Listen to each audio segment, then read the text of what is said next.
Hi there. Thanks for joining us for this webinar on online security. I'm Kristen Anderson, And I'm Craig Anderson. and today we'll be talking about different ways that you can keep your information safe online. In today's day and age, there's a lot of opportunities for scammers to try to take advantage of folks, whether individuals or those working in a company. It can really happen to anyone. So there are some good basic rules to just keep in mind, or things to look out for when you're doing things online, social media, email, really anything to keep an eye out for scams. So today we'll be looking at a couple of things, different types of scams. There's a few that we'll be focusing on specifically today, what to look for, specifically in scam type emails and communications, what are some red flags, and also what to do if you suspect that an email or piece of communication is a scam. And, really online scams, they could target your bank account or monetary information.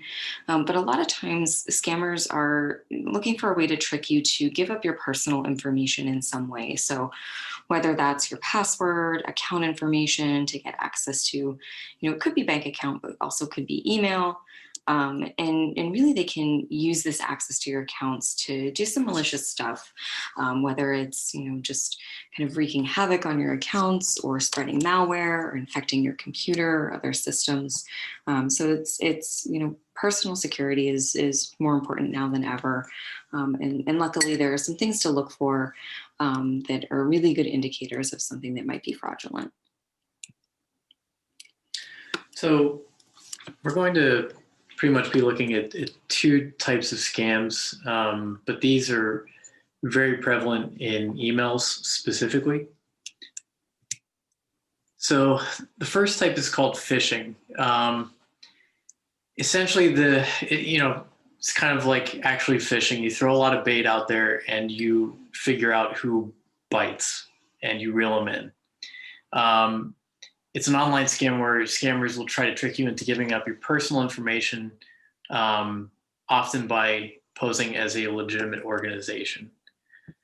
The second one is called spoofing. Spoofing is similar to phishing in that they both try to make you do a specific action, but in spoofing, it's a little bit more personalized. In this one, the scammer is trying to impersonate a specific person that you know. It takes advantage of that personal relationship that you have as a way of further kind of coercing you to do a specific action. Likewise, it exists in corporate settings where someone could be posing as like your boss or a higher up. I was at a company a few years ago where a scammer posed as the CEO of the company and sent an email out to employees saying, "Hey, I need you to take care of this and buy these gift cards for our employees as a Christmas gift." A few people actually did that because they didn't want to upset the boss, and ended up being out some money for gift cards. So while they're different, they both kind of have the same end goal, is to get you to do something. This could be providing personal information, your credit card, your social security, things like that. It could be clicking on a link to some external source. Reading the email is fine, but whenever you click on a link, it's sending you away from your email inbox to some website that someone else has set up where they could have anything running on it. That it could be downloading stuff to your computer or things like that, key logging. All sorts of bad things could happen if you click on a link in an email. In other situations, they may have you try to do something like purchase a gift card, was an example we saw at the church and that I've seen in a previous company. And the thing with gift cards is that while someone could get your credit card information, it's easier to sort of pinpoint what happened with that. But a gift card, there's really no traceability on that. So it's use it once and destroy it. And so that tends to be something that scammers will target, particularly as we get into the holiday season. There are a few things that you can look for in these emails that point to possibly being a sign of a scam. The common thread throughout most of these that we'll talk about is this kind of plea for urgency, or trying to invoke fear, or on the flip side, trying to reward you, or highlighting a reward. And what I mean by that is, think about subject lines that are like, urgent action required, attention, there's a problem with your account, right? Things that really kind of strike you as, oh my goodness, I really need to act on this. This is serious. So scammers really play, or they play to these senses of urgency or fear of reward to try to get you to take that action, and maybe not think as clearly as you might if it were framed a little less urgent or dire. So some of the common stories that you might see come through your inbox might be, again, subjects that are reporting suspicious activity, take action now, we need you to confirm information, we really need you to make a payment, or there's a problem with your account, or even, to the last point, the idea of reward. Things that prompt you and tell you that you've won something free, you're eligible for a refund, we just need you to confirm or enter your information. These are kind of the common threads. But when we get into more specifically what to look for, these are very specific things that you'll often see in these scam emails. And the first one being typos. Scam emails are often riddled with misspellings and grammatical errors. A lot of times, these scammers, English might not be their first language, so phrases that aren't correct or sound a little bit off, or just aren't conversationally what we'd say, or good indicators. As you can see in this example here, things like staffs or universities, or the extra space after the dear colleagues. All of these are just little typos that, sure, we all make mistakes now and then, but typically with an email, especially something that maybe looks more official or urgent with this subject line, we probably wouldn't expect to see this many. Also, be sure to look for typos in URLs or email addresses. You might, as you kind of quickly scan an email, you might miss a letter that's switched. So for instance, an email address that looks like it's at yahoo.com, you might, on closer look, notice that it's not actually at yahoo.com. You might see that it's YHAOO, the letters get switched. And that's a good indicator that something's not quite right. Another thing to look for are fake links. You can always double check URLs by hovering over the link. As Craig mentioned earlier, you never want to click on the link. That's where some bad stuff can happen. But you can always double check by not actually clicking, but just hovering your cursor over the link. Even if a link is typed out, like you see here, the https cas.ucdavis.edu, it looks like that's where it's going, but as this example points out, when you hover over it, it's actually redirecting you to a totally different web address. Emails too might look like a legitimate email, maybe like a marketing email from a company that you've bought stuff for, but they also could, have screenshotted an email, and it's not really legitimate. So if you notice, when you usually move your cursor over a link, it changes from the pointer arrow to the hand, indicating that you can click. If you notice that something maybe looks pixelated, like it's an image or it's blurry, you can always hover over that image to see if the pointer turns to the clickable hand, and look to see what that URL is, just to verify that the link's taking you to the right place. Legitimate domain names. You always want to look for correct domain names from companies, again, that there's not a typo in there, or personal emails even. If you know that someone has a Gmail address and all of a sudden they're sending from a different domain, that might be just something to be wary of. But a lot of times what you'll see with domain names are an altered domain address that the email is coming from. So for instance, if it looks like it's from PayPal, you might kind of skim quickly and see PayPal and a .com and think, oh, everything's fine. But like you see in this example here, at first glance, it maybe looks like amazoncanada.ca, but when you look a little closer, you notice there's not actually an A there. It's an @ symbol. So again, at first glance, it looks normal, but amazoncanada.ca is not a legitimate web address. And one other element that can be trickier to catch are use of what's called homographs. And these are letters that are meant to look like a different letter. So as you see in this example here, and this is blown up to make it a little bit bigger and a little easier to see, but you can only imagine if you are just kind of opening an email and the font's tiny, it might be trickier to see that this actually doesn't say Drew, it's DREVV. Those two V's next to one another kind of at first glance look like it could be a W. So again, these are tricky, but just keep an eye out for, again, if things aren't looking quite right, checking the email from address for things like this could be good indicators. Another thing to look for are unexpected attachments. Now, if you're not expecting someone to be sending you a file, typically you're not going to receive a download or an HTML file in an email. So something like what you see here, we regret you to inform your account's been restricted. Please download this file to update your login information. If you think about the times that you've needed to reset a password maybe, or needed to pay a bill online, something that contains personal and sensitive information, you're never usually asked to do that via email. You're always taken to the website and asked to log in.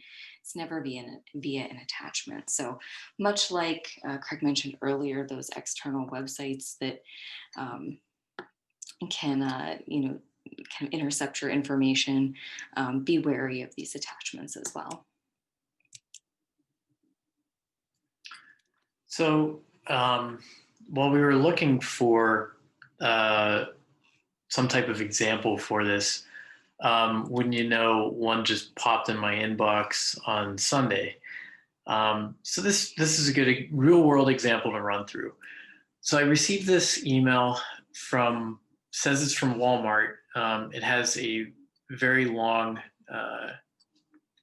address next to the sender, and Kristen mentioned typos. So if you look at the title, it says take part in our marketing survey and get what?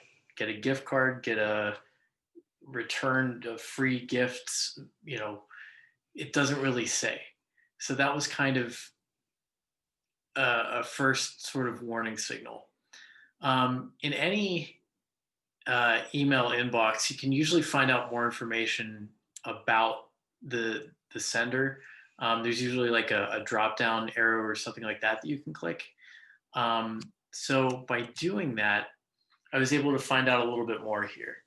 So it says it's from Walmart, but if you look here, it is mailed by a flipverdana.com or veranda.com. Now, sometimes this could potentially be a legitimate marketing email.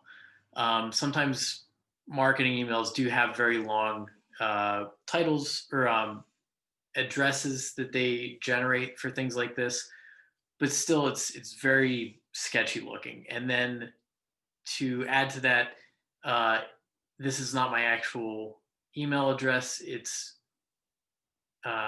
been appended to be an AOL domain, which is not what I have.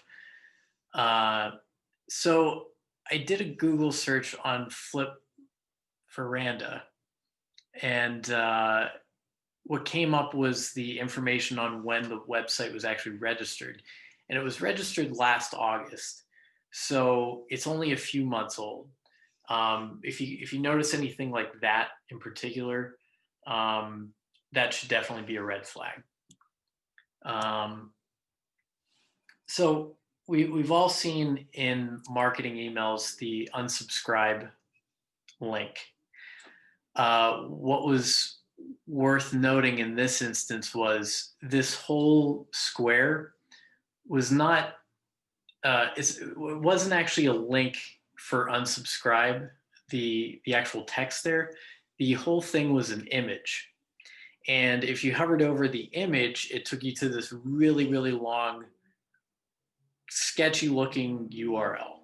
So while it is possible that somehow this might be a legitimate marketing email that was just really, really poorly done, it just threw up enough red flags that it was kind of like, okay, this is not worth it to try and click on this. And so I just sent it to spam folder. So next we're going to talk about what to do in the event that you find yourself in these kind of situations. So as we mentioned earlier, the actual email itself isn't harmful. So by opening that last email, I'm not worried about my computer actually being impacted. The harmful part is what you do after you get the email. So if you open any attachments, if you share any information, if you click on any external links, that's when they've kind of got you where they want you. Within your own email inbox, though, nothing really dangerous can happen.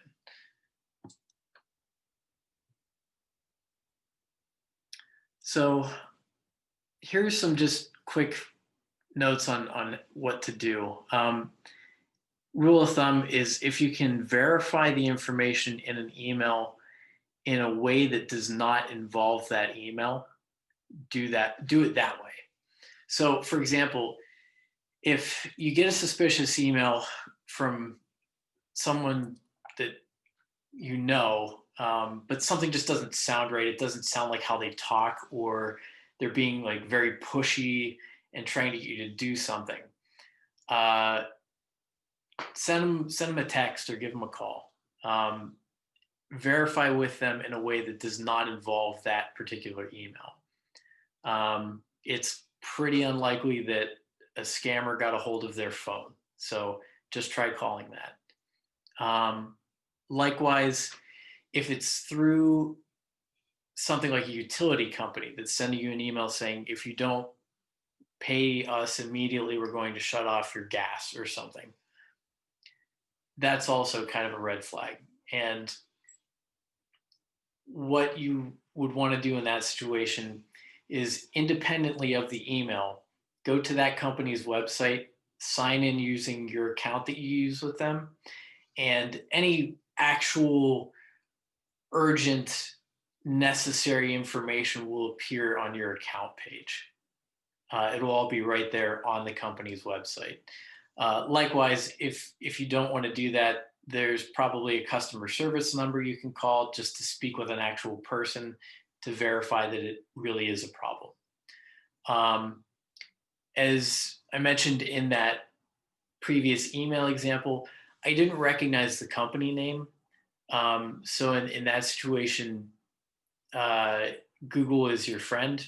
And if you go onto Google and search for that company name, or that company name and the word scam, if it's a known problem that has happened to other people before, you'll typically find message boards about it and things like that. So if you have clicked on a link or opened an attachment in an email, we would recommend changing your password immediately to that email account. And likewise, if you use that same password on any other accounts, couldn't hurt to change those to something different as well. Likewise, we recommend that you always have up-to-date antivirus and anti-malware software on your computer. Just run a scan on your computer just to make sure that nothing had been downloaded from clicking that. Uh, Likewise, if you suspect that scammers may have your bank account information, just contact your bank, let them know what happened. Um, we'll talk about fraud protection a little bit later. Most banks already have that in place, but it wouldn't hurt to give them a heads up. And likewise, just monitor your accounts, see if there's any suspicious activity on those. Okay, so preventative measures that you can take to actively combat against anything like this. So one would be to enable two-factor authentication. What that is in order for you to sign into any account, it requires two separate authorizations. One from you typing into the website itself, and then from there, if you successfully get in that way, it'll send a secondary confirmation to your phone. Much like how I said, it's unlikely that a scammer has your friend's email address and their phone. Likewise, it's unlikely that they would have your email address and your phone as well. So this is a secondary way to verify that it's you, that someone who has your email address and your password wouldn't be able to get access to your phone and get into the account. Another thing is to monitor data breaches. This is a good website called haveibeenpwned.com. It's PWNED. It's by a guy named Troy Hunt, who is a cybersecurity expert. And basically what he does is takes all the data out there that's been part of a known breach and kind of puts it in one spot and lets it be easily searchable. So what you do is you put your email address in, and if an account on a site has been part of a data breach, data breaches are things where you didn't do anything wrong, but the company that you had an account with somehow got hacked. Someone got into their databases and just kind of threw all the information out online. It'll go through those and let you know if your email address has been part of any kind of data breaches like that. If you find that it has been, it would be highly recommended to take whatever password was associated with that account and just, if you have the same password across other sites, just change it immediately.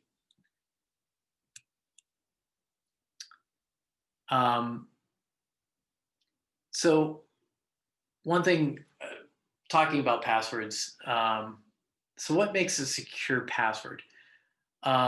Different sites have different password requirements, but most of them require some combination of these things, an upper and lowercase letter, a number, and some type of special character like the @ symbol, the £, $, things like that. Even if they don't require it, the idea is that you would want to include these things just to make a password more complex and more complicated.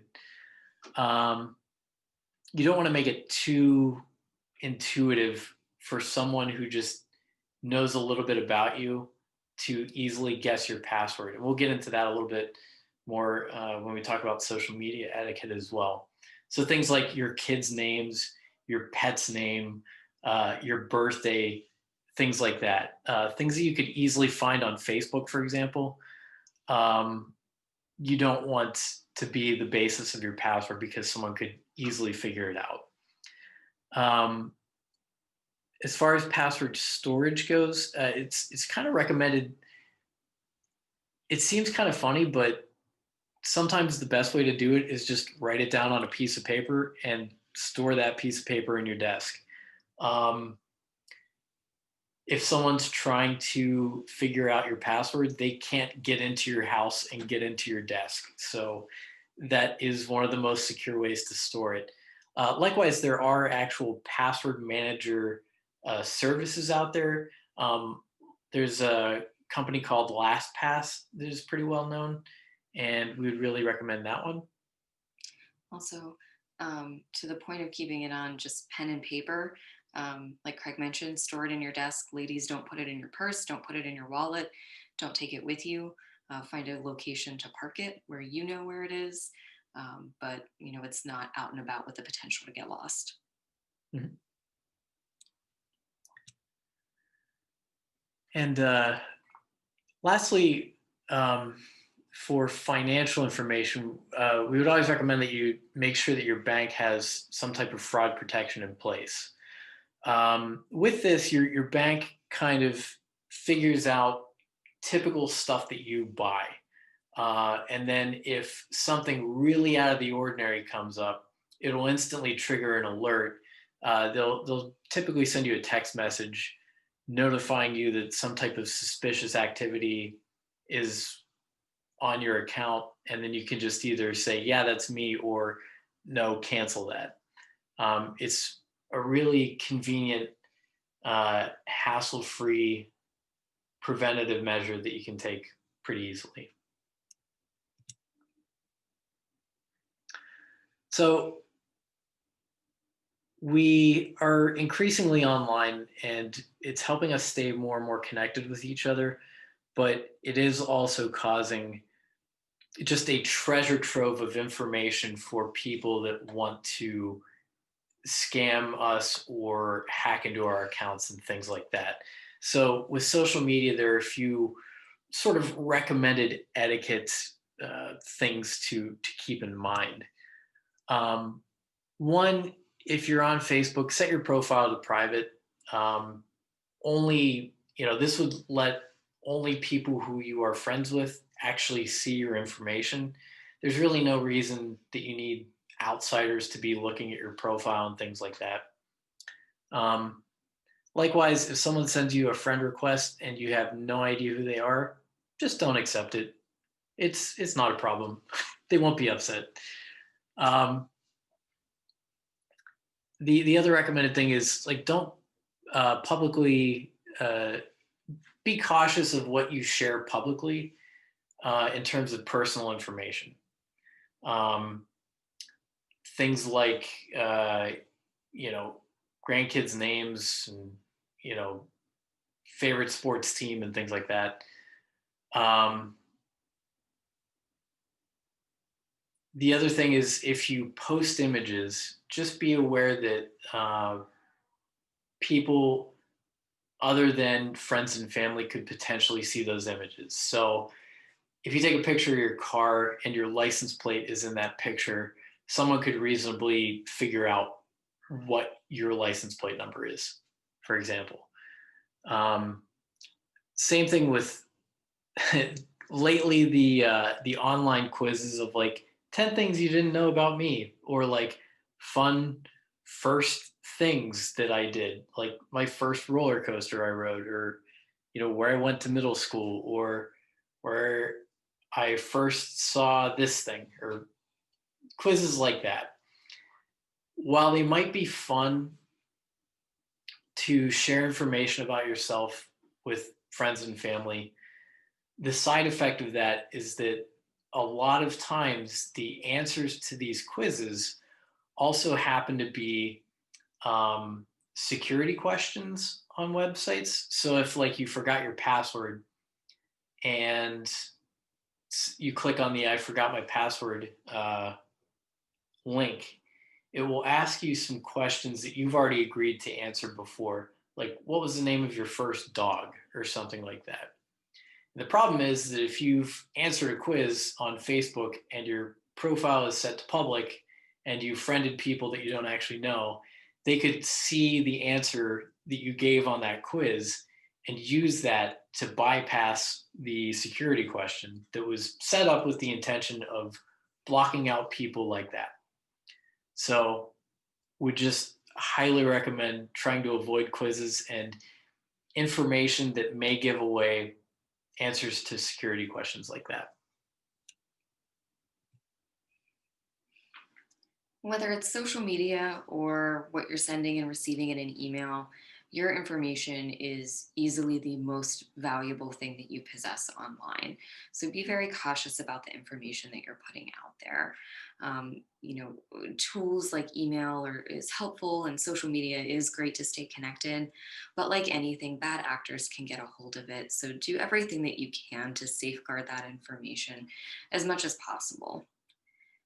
Hacks and scams, they're always changing, much like technology is always changing. So these tips aren't the be all end all of how to stay 100% completely, perfectly safe online, but they are good rules of thumbs, at least for now. So just stay aware of what's going on and best practices as the landscape changes. But if in doubt, just protect your privacy, protect your security, be aware of what you're putting out there, and just be suspicious if or be skeptical if something looks suspicious. We'd rather see you be safe online than have your information fall into the hands of those bad actors. If you have any questions about the information that we've covered today, feel free to reach out to Trinity United Methodist Church in McMurray on Facebook. We're happy to answer any questions. We hope you found this useful and valuable, and stay safe out there.